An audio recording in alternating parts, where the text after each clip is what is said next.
Muraho neza. Uko mubizi mbahaye ikaze kuri Place Vision Vibe.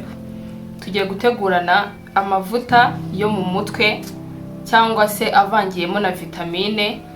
Rero ndongera kugushishikariza niba ari bukigera kuri Place Vision Vibe, please subscribe, comment, share, like kugira ngo ntihakagire ikiganiro cyacu na kimwe kigucika. Aka kanya rero biragusaba ko utangirana nanjye ikiganiro tugiye gukora ukarinda ugisoza kugira ngo ubashe kumenya uburyo wakwitegurira ayo mavuta ubaye uri mu rugo cyangwa se unayakeneye watwandikira muri comment kugira ngo tubashe kuyakugezaho. Hano rero turakenera blender ariko ubaye utayifite nayo si ngombwa. Ikintu tugiye gukenera hano ni black seed. Dore ni iyi. Niba muri kuyibona neza turayipima ku kiyiko.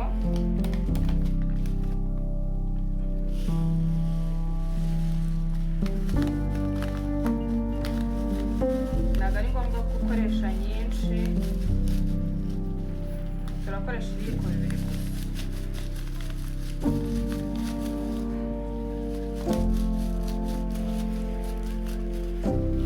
Ibi ngibi birahagije. Ikindi tugiye gukenera ni fenugreek. Fenugreek seeds sinzi niba hari abantu batazizi. Dore ni izi. Dore izitari mu gashashi uko ziba zimeze. Nazo turakenera ibiyiko bibiri.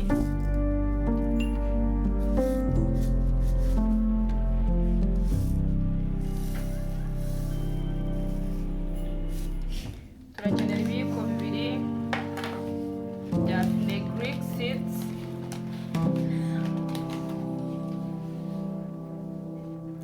Ikindi kintu tugiye gukenera ni cloves. Cloves ndakeka abantu mwese murazizi.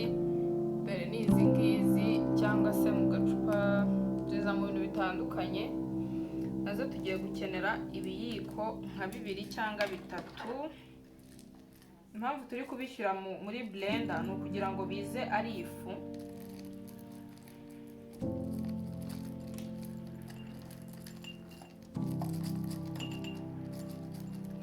Iyi ngiyi irahagije. Ikindi kintu dukenera ni rosemary. Rosemary z'abantu bose barazizi cyangwa se thyme. Nayo ndumva twayishyiramo kugira ngo bidufashe.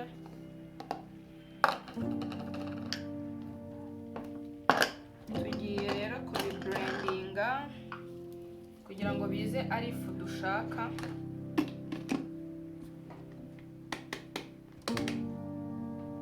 Kaducomeke neza. Ni uku nguku birahagije. Murabona rero ko byose bibaye ifu. Ubungubu ikintu kigiye gukurikiraho turakenera agasafuriya. Dore ngaka. Ikindi dukenera ni olive oil. Iri extra virgin ni ibiri original. Iyo ugiye kuyagura ubanza gusoma ukareba ko yanditseho extra virgin. Dore ngibi hano aho byanditse aha. Sinzi niba mubasha kubisoma. Nayo rero niyo dukenera. Ikintu tugiye gukenera rero ni amavuta yacu ya olive oil. Ukenera akantu upimisha kugira ngo umenye quantité yayo uri bukenere. Twifashishije kano gasahane. Urasuka mu gasafuriya kawe. Biterwa n'amavuta wenda ushaka gukora cyangwa se ukoresha wenda nk'igihe runaka.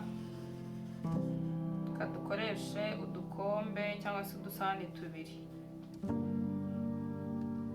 Gusa ubu tubiri si twinshira. Okay, kadukore tubiri.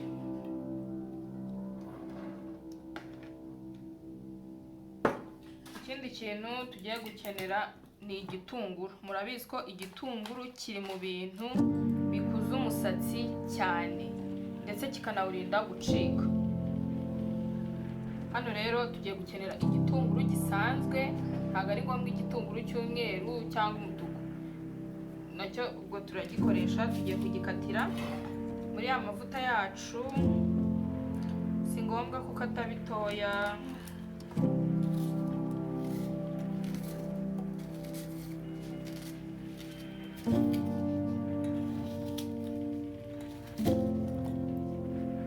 Ibi gutya birahagije. Nongera kubibutsa ko igitunguru kiri mu bintu bibyibushya umusatsi, bigatuma umusatsi udacikagurika, ntubone mu gisokozo abantu basokoza cyane. Ikindi kintu tugiye gukenera ni tangawizi. Turakoresha agatangawizi gatoya bitewe, ntabwo ari ngombwa ko iba nyinshi. Nayo turayikatiramo.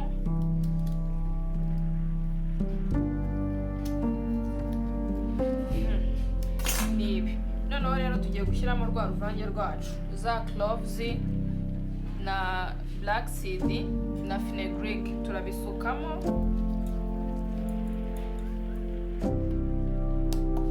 Bimwe twaseye.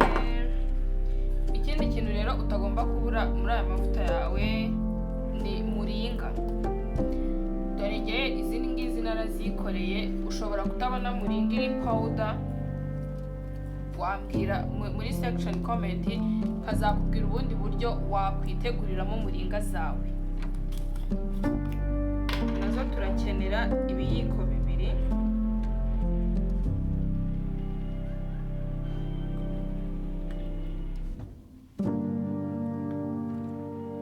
Ibiyiko bibiri ni ibi ngibi. Ikindi kintu rero tugiye gukenera ni amura powder. Ngiyi sinzi niba itari kugaragara, nayo rero turayikenera. Amura yacu rero nayo turakenera nk'ibiyiko bibiri, kuko niyo kire twagiye dukoresha kuri buri kimwe.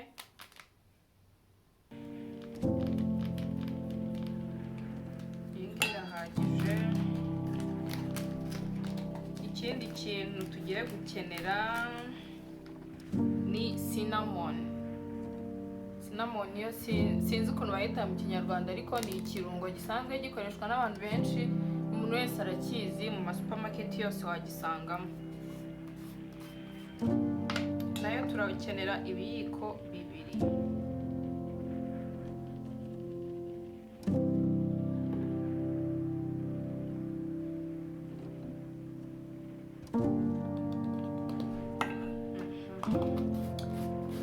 Ibi birabaye. Ikindi kintu rero tugomba gukenera ni hibiscus. Sinzi niba abantu benshi bazizi, ariko ahantu wajya kuzishakira mu masupermarket y'Abahinde uzisangayo. Zitwa hibiscus. Sinzi niba bisomeka, nuko ziba zimeze. Nazo turazikenera. Zo si ngombwa nyinshi, shyiramo udupiyesi tungahe. Dore nuko nguko ziba ziteye, nuko ziba zimeze. Ikindi kintu rero tugomba kuba dufite, ugomba kuba ufite amavuta ya avocado oil. Aya nayo ni njye wayikoreye. Ubaye ukeneye nabwo kumenya ukuntu bakora amavuta ya avoka, wanyandikira muri comment ukambwira video y'ubutaha nkazagukorera nkwereka ukuntu bakora amavuta ya avoka. Nayo rero tugiye kuyafukamo twifashishije ka gasahane kacu. Yo si ngombwa ko abamo menshi, aya ngaya yarahagije. Ikindi kintu dukenera ni amavuta ya castor oil. Dore n'aya ngaya. Castor oil abantu batayazi ni ikibonobono. Dore nuko nguko aba ameze. Umuntu wifuza ukuntu namwereka ukuntu bakora amavuta ya castor oil ari pure nyine uyizeye, ataciye mu nganda, nabyo binyandikire muri comment. Ikindi kintu rero, aya ni amavuta yacu ya castor oil. Castor oil ikuza umusatsi, umva sinzi nayo turifashisha ka gasahane kacu. Aya nayo mu ma supermarket menshi, cyane cyane nko mu Masimba, ndabamamarije nubwo batahembye cyangwa se batanyishyuye, nayo uyasangamo kuko nanjye niho nayakuye. Ariko ku muntu wifuza ko yazareba ukuntu bakora amavuta ya castor oil, yanyandikira muri comment video y'ubutaha nayo nkazayabakorera, kuko ni amavuta uba ugomba kuba ufite mu rugo iwawe afasha cyane. Ikindi ni coconut. Aya rero nayo ni ngewe wayakoze. Urabona ni makeya ariko arabaye bitewe n'ibyo dushaka gukora. Urabona ukuntu aba ameze, dore naya nayo turayashyiramo yose.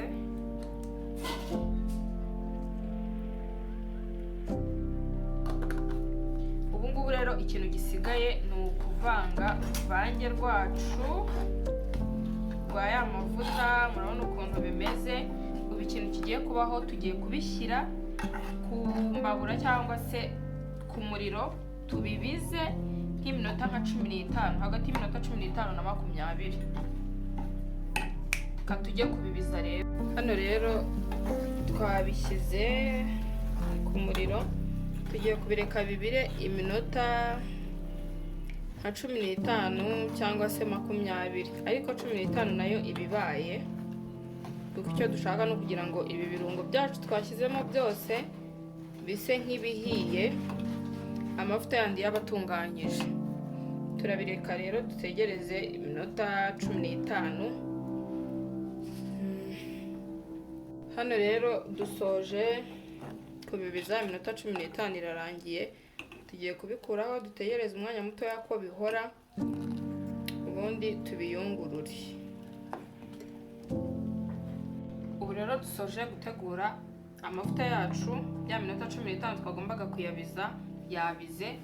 Tugiye kuyayungurura, noneho tuyashyire muri iri cupa ry'ikirahure kugira ngo abe ari safe neza. Ubu rero tugiye kuyashyira muri iri cupa ryacu, dore ngayo uko ameze. Urabanza ukayatereka agahora, yamara guhora ukayayungurura. Turayashyira muri iri cupa, niba atari bumeneke sinzi.